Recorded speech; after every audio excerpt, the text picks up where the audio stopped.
a special like whenever I find authentic, genuine people. That's true. I humbly pride myself of engaging in conversation with all those sort of weirdos and people that I feel they have a story to tell. Oh yeah. That gets me in trouble sometimes, but it gives me awesome stories to tell my friends later on. More trouble than I've seen. Yeah, I've seen him in the past. You've seen some of those backfiring, maybe? I've seen you. Yeah, I've seen you in action. Yeah, I've seen you in action. I'm gonna blush over here, but the ones we can tell, the ones we can tell, the ones we can tell. I really wanted to bring this to the pod. It just happened. Yeah. It just happened yesterday, and he was really excited about this. Actually, I called you right away. Called me. I called him. And you know when someone calls you, it's like good news, right? It's like I gotta tell you right now. I'm an impulsive fella, so I said, okay, I have to tell the Greek this shit because it's too good to actually be invented. All right. So yesterday by midday, I received a knock on my door, and this guy, whose name is Rick, comes into my apartment. He's an exterminator, right? You know, dial a bug. Shout out. I don't want to put you on. I'm interrupting. I'm sorry. No, go. But did you call him, or is it like one of the monthly checkups for the building? Right. No, it's exactly. That's what it is. They do on my building. I live in a pre-war building. It's pretty old and shitty. Yeah. So there are roaches. As a consequence. Well, I mean, it's New York City. There's always roaches and rats. It's good to hear you don't have an internal problem. Right. No, exactly. Yeah. Thanks for specifying that because I could have some potential visits looking at the podcast and we don't want or listen to it, so we don't like them. Wow. I'm an open person. I like to host people. Do I not? Yeah. There you go. Continue. So, Rick comes by. Yeah.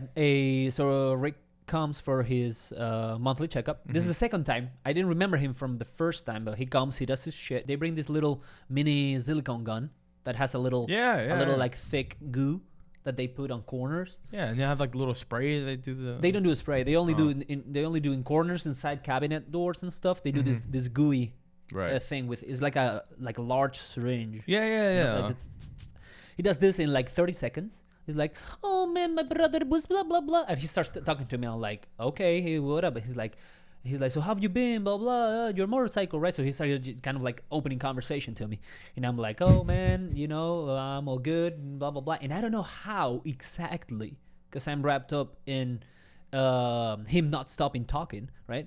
So he's not stopping at all, and he's like, oh man, because this job, if you're an exterminator, you see some shit, and I'm like, tell me more, please. So indulge me with your. So just standing by my door, he opens up like we were best friends. Okay, so we're like, oh man. So for example, these Jewish people, like up there in the up the hill, because here in Washington Heights, there are like you have Hispanics, Dominicans, Mexicans, but then you have a very Jewish area. There are actually a couple, like 3-4 pockets within the neighborhood that are. It's like another freaking country all of a sudden, like Yeshiva University up there. Mm-hmm. It's like everything's nicer, mysteriously. Like the road, it's better. The asphalt is better. Quality. Yeah. The pavement, it's better.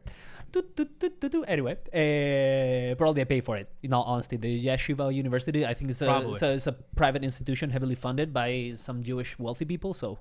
What can you do against it? They have their own security and their own police that have like the seal of Yeshiva University. Money talks, man. He sure does. Anyway, so he's telling me, this guy had bed bugs and he didn't want me to come in. I'm like, man, that sucks. And he's like, yeah. And he had, he didn't have a lot, but he wouldn't let me come in. I'm like, oh, you have to come out. And he didn't want to come out. I told him, very important that you are not asthmatic when I'm putting this. And he's like, no, I'm not. And then he says like, oh, I started opening the cabinets and he had like asthma medicine, and he had like a respirator machine in the living room. And I'm like, man, I don't know. And I had to do it because it was my job. So I didn't really know if this guy survived. I hope he did. And I'm like, fuck, bro. Damn, you're a very risky business guy.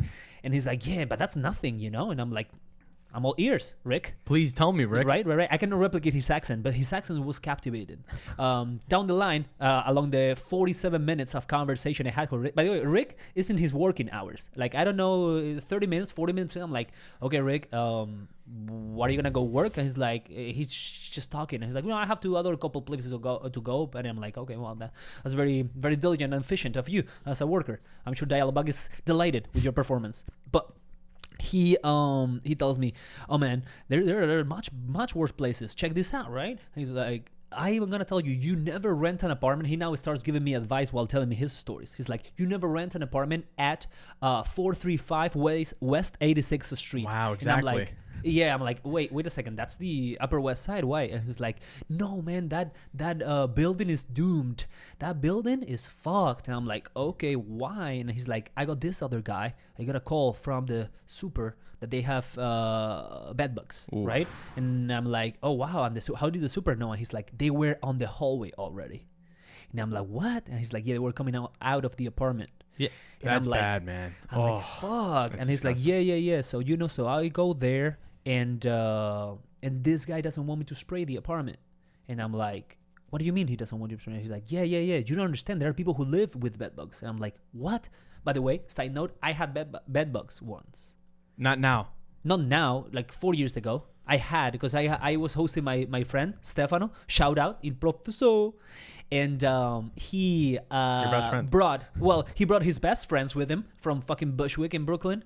He brought bed bugs to my house. Damn, dude. Yep, yeah. So I had to throw all the furniture That's out, scary. and then it's actually quite an annoying process. Have you Of ever cour- had? I've never had. No. Yeah, bro. No, never knock on had. wood. Never Knock had. on wood. I've heard stories. Yeah, and Yeah. I've heard that bed bugs they go lateral too. Yep. They go lateral. Yeah. They do. So this guy had them all over, and he was like, and then this guy, man, he just didn't want me. I had to almost fight him to get into the apartment, and I had to spray there for hours. And then, the bed bugs is kind of complicated, because bed bugs, you have to do twice the job. So first, the person has to come out. They had to do the extermination, leave it 24 hours, Okay. right? And then 2 weeks later, they come again. Right, so this guy is very upset that I'm in his apartment. Then, but like I had to put a hazmat suit because it's so infested with bed bugs. And I'm like, this guy's bullshitting, obviously, right? Now, at this moment, Rick starts to pull out his cell phone. Right, he pulls out his cell phone, and Rick documents his shit like no other. Okay, so he starts showing me pictures. Real bad, bro. Like we're talking about the mattresses infested with bed bugs. The walls are all like, I don't have the picture because that one I didn't take. The walls they were all full like of strips, like stains that are like strips, like little marks like this. So the guy, who was obviously crazy, would kill the bed bugs and do like this, like drag it down. Bed bugs feed off of blood, so they are like full with that. When they just explode, I guess, and then they release all the blood or whatever the fluids that they have inside. Nasty. So the wall is full of like lines like that, in a dark red color. And he's showing me the pictures of this. So he's not like bullshit. And now I'm seeing, I'm like, fuck. And I'm like, why? And he's like, he was like cursing. He was mentally ill, whatever. And I'm like, okay. And what did you do? He's like, I had to spray I gave him the guidelines. He left, but it was, in the hallway. And then I sprayed everything. And he had a dog. And I'm like, okay. And I feel bad for the dog. He's like, it was like a little Yorkie, and he's like, and I have a little Yorkie. At this point, Rick is like my best friend. He's telling me his life. He's like, and blah blah blah, and then he's like, and then I finish my job, and I just leave. Okay, I'll do whatever you want. I told you cannot come in 24 hours. I told the super, and I left. He comes 2 weeks after, and he's like, the super is like, oh, that guy went right away in, and I'm like, I don't know. I told him what to do. I'm coming here to do the second round. He comes to the second round. The guy's even more upset. And he's like, oh, I had nowhere to go. Nobody paid for a hotel for me. The super cursed me out, blah, blah. I'm like, the guy's like, what do you want me to do, bro? I just told you what it is. We're doing this for free. Because, by the way, in New York City, if you have bed bugs, it's mandatory that the apartment unit owner or the actual building, they have to provide for you the extermination. Right, of course, yeah. You know what I mean? I didn't know this until I had those bed bugs. So he comes again. He's like, the guy hadn't cleaned anything, so the floor, everything was full of the dead bed bugs all around. He shows me pictures of this again, and he's like, you know what the worst part was? And I'm like, what, Rick? He's like, man. I'm like, oh, so where's the dog? I thought you. Don't say it. And he's like, don't say well, my dog is dead. No and he's like, way. What? And he's Don't like, yeah, say because it. upon the night falling, I just came back in the apartment with the dog. No. And he's like, I told you 24 hours for humans. For dogs, it's even more delicate, and it's a little Yorkie. And he's like, yeah, well, a few hours later, he was dead. Oh fuck! Oh. Sorry for all our viewers who love dogs. Yes. That's don't Guys, that's New York City, okay? close your ears when you hear that. Okay, so next time when you see God. someone, I want to go to New York City, I can't wait to go to Times Square. I really breathe in that. That's cardboard. I want paper. to. I'm not gonna cut you off. I'm just saying, New York City is how do I want to say this? On the outside, it's beautiful. When you look at New York City, Yep. like the skyline is gorgeous. True. It's like the Oz. It's like the Wizard of Oz. You see that glorious city. But dude, the moment you step on these streets, fucking nasty, man. You better be ready. You have to be ready. Yeah. Yeah, you really don't understand that as much when you don't spend a lot of time here. Yeah, man. Like, I see it every dude. time I host someone. Even I've had friends. Remember I told you last time this friend was a month. So you perceive that a little.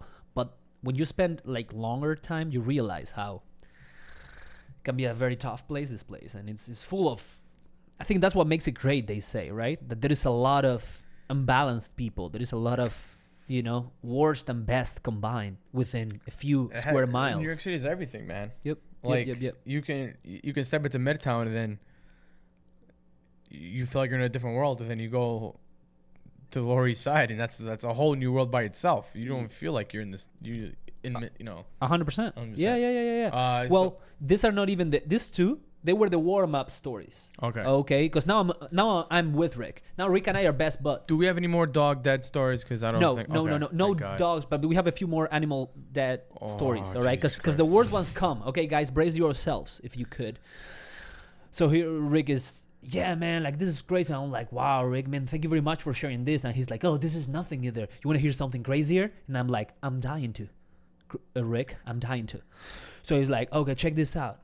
They call me from downtown. All right, there is a management property. They're calling me to come in, and I try to come in, and or I try to call to schedule the appointment. They won't pick up the phone. They are like just being evasive. So I get a court order. My company does get a court order, so I can go straight up and say, listen, I'm here to do my extermination. A judge ordered this extermination. There is a big problem here happening. So let me in. He comes down. It's around John Street. We're talking Wall Street, bro. You've ever been to John Street? There's a couple of casting agencies. There's I know that street well. Again, heart of downtown Manhattan. Okay, very nice apartment buildings and office buildings. Yeah, all around. Nice restaurants, everything. Yeah. So this guy comes up to whichever floor he was going, and the super is not happy, but lets him in. He goes in. Okay, opens the door. This tall ex-police officer, retired police officer, living in there. And he's like, what's going on? And then he sees, upon opening the door, that the place is infested with big-ass white rats. Like lab rats. The white ones that have red eyes. Red eyes, yeah. Right? So he's like, hey, what are you doing here? And he's like, oh, we got a court order. There's been complaints. The management company wants this place to be, exterminated. He's like, yeah, man, it was just a mistake. Okay, these are my pets. But, they started breeding. So he starts telling me the story. He's like, apparently, this crazy guy had 2 lab rats as pets. And then they started breeding like crazy. So they came out, the new generations of the rats came out of the cage and started spreading. So the apartment, according to Rick, was filled with rats. We're talking about hundreds of rats. He looked at it and he's like, I'm going to need at least 8 hours to do this. That's how much. He had to call backup. Another guy had to come with more gallons of exterminating product. On top of that, he set up over 100 traps. You know those traps, right? And he's like, he just went down to it. The guy is like very upset. He's like, no, you cannot do this. These are my pets. Blah blah blah. Were they alive? They were all alive, bro. Of course. He was telling me they God. have penetrated every area of the apartment. So they were inside the cabinets. They had holes on the wall because they had started like chipping away parts of the wall. He's like, it was all fucked up by the that embellishment that walls have down there, like that thing. That was all that wood was all chewed up. So they had made holes in there, like to have their galleries or whatever rats do. They were you could hear them. He's like, you could hear them from up there. Of course, the floor filled with them, right? And I'm like, fuck. And the guy is very upset. He's like, blah blah blah blah, and he starts. Rick tells me, yeah, bro, and he thought I was Mexican, so he started like he had a weird accent. I thought he was Indian, like dot Indian, not feather Indian. And he's like, then he starts cursing me, and bro, he thought I was Mexican. And I'm like, how dare he? What are you? He's like, I'm Guyanese. I'm like, exotic, nice, Rick. Guyanese. Like, he was from Guyana. He's like, no, man, I'm from Guyana, bro. I'm like, okay, go on. And he keeps on with the story, and he's like, I start setting all the traps. Like an hour later, he comes back. All the traps were already like doing its job. So he starts going trap after trap. The rats were this big, okay. And thankfully this time I'm like, Rick, you gotta show me. And he's like, bro, you wanna see, bro? Because he did have like a Chicano accent for some reason. You wanna see, bro? You wanna see, bro? Look at these coals. And he, with the phone he already had on his hand because of the previous story, he starts showing me shit. So he's like, oh yeah, so I start doing my thing, right? So I start like taking the rats that are there, like convulsioning. I take them and break their neck, put them in the bag. Break their neck, put them in the bag. And I'm like, nice. The guy called the police. So the police came over. The police walked into the hallway. They saw the amount of dead rats Rick was taking care of. They saw the guy. He's like, what do you want us to do? And Enrique is like, officers, I have a court order. And he kept on killing rats. And the police looked at the guy. And he's like, we cannot do nothing. Yeah, and what are you going to do? And left, bro. The police left. Oh, my God, bro. And he's like, so 6 hours later, I had 2 big trash bags full of rats, filled with rats. They were like over 100 pounds, he told me. Oh. He needed, between him and the other guy, to carry it. He told me the guy wouldn't sleep in his bed anymore. He told me the guy would sleep in the bathtub because it was so bad all around it. He had to sleep on the bathtub. How do these people hold? I don't. And the guy's like cursing him, thinking that he doesn't speak English. He's like, oh, you motherfucker, I speak better English than you do. And after he finished his job, the guy's like, oh, you don't kill them all. He's like, no, he's like, and I know by court order, he can keep 2. And I see how he grabs 6 of the rats and puts them in the cage again. And I'm like, whoa, really? And he's like, you know what, whatever, I'm going to let him do it. And then as he's bringing all the shit out with the rats, he's like, okay, so you have to sign the court. And he's like, fuck you. He starts cursing him again. And he's like, ooh, okay. And he's like, oh, 1 second, can I use the bathroom? And he's like, fuck you. He's like, I'm going to use the bathroom. So as he walks in, he opens the cage, grabs 1 rat, breaks the neck, another rat goes in it, he kills 4 rats, and he's like, fuck yourself, go fuck yourself. it's like a movie script, man. It's crazy. Crazy. And totally insane. all this in my apartment. I'm like this, bro. Like I want to eat popcorn. I just wanna listen to Rick all day long. Oh, bro, I'm gonna tell you more stories, but I have 2 places more to go. I'm like, okay, it's okay. He's like, but I wanna tell you one more story. All right, that one ends. We have more like that, and we have a last one. This guy went back into his apartment with his 2 rats, and who knows? He's like, probably I'll come in some months. They'll call me again because this guy, of course, has serious mental problems, so he's gonna have more rats. So you said you have one more story, Rick. And he's like, check this out.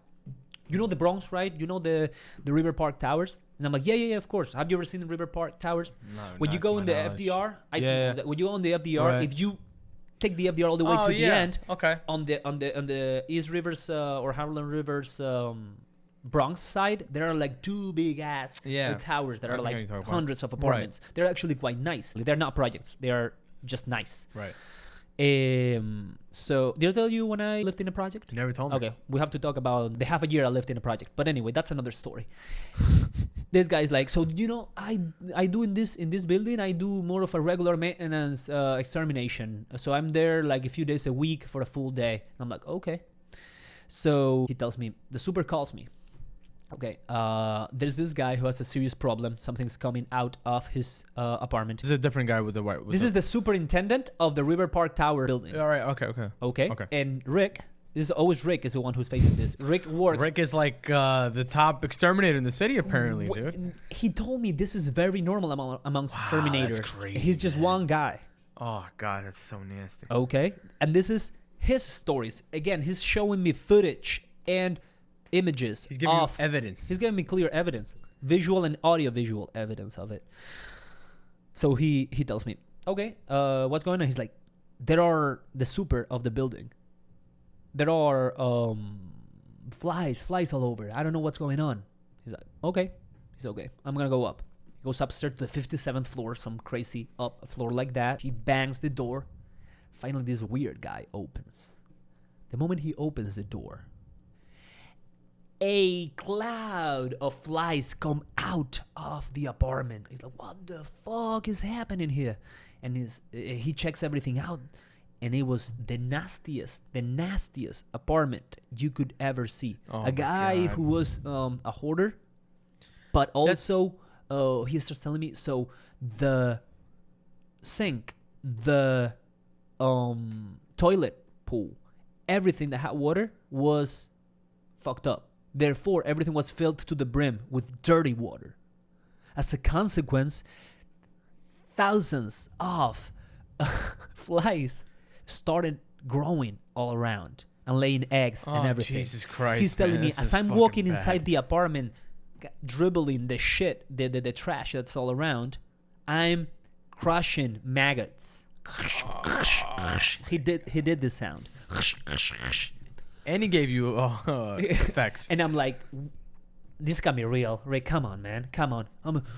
You cannot be real, bro. He's like calling me bro now. You cannot be real, bro. Check this out. Brings out the phone and pulls up a video. He airdropped me at the end of the story, so I have it. I'm gonna play for our audience. Oh, please, no, okay. Man. It's very sensitive. Let's say it. Let's say that it's a sensitive thing, so they can. It's sensitive. You don't. They can skip it a minute and 34 seconds, I believe. We're not playing it in. If you don't want to watch it, just listen to us on Spotify. You don't. That's have true. To, Or iTunes. Sorry. That being said, though, this guy could be bullshitting, right? Or right, he could, right? You could be bullshitting. You're right. Okay. And I don't bullshit. Yeah. Sometimes you do. I do. Sometimes you do. For the most part, I try not to. For the most part, you do. And that's nasty, man. Plays that video here, and I couldn't believe what was in front of my eyes. I had to airdrop it. I asked him, "Oh, wait a second." I brought my computer, and then he started like, "Okay, let's airdrop it." He's like, "I don't know nothing about cell phones," and he's like, "So I actually got the video of what he was telling me." So he goes in, and he's like, "I don't know what I'm gonna do. This is gonna take me gallons of extermination product poison to kill all these insects." And he just went down to it. And this one he was able to follow up. So he's like, "Oh man, and after I finish all the job and everything, we get him out, and finally the police came eventually and they get him out." He told me that after seeing this, and he showed video to his bosses and to the super, and eventually they got a court order and they kicked that guy out of the apartment. But that apartment is ruined. He's like, "I don't know how they are gonna they have to do serious repairs on that apartment." Serious demolition on that. Yeah. Well, the one on John Street, they had to demolish it because he told me the walls you have to clear everything out. But it's the walls. He says there are like galleries of the fucking rats because there were so many rats. My God. So that was my Monday. Well, guys, as always, thank you for listening to Tito and the Greek. Follow us on Spotify, YouTube, iTunes, Facebook, Twitter, and Instagram, and we appreciate it. Yeah. Follow and listen to us. Yes, please. Any comments are always welcome. Any comments, whatever you guys want. Yeah. Whatever. It's a free country. Do whatever you want. And we thank you. Thank you so much. Fuck yeah. And no TikTok, remember. Oh, my Greek. I know.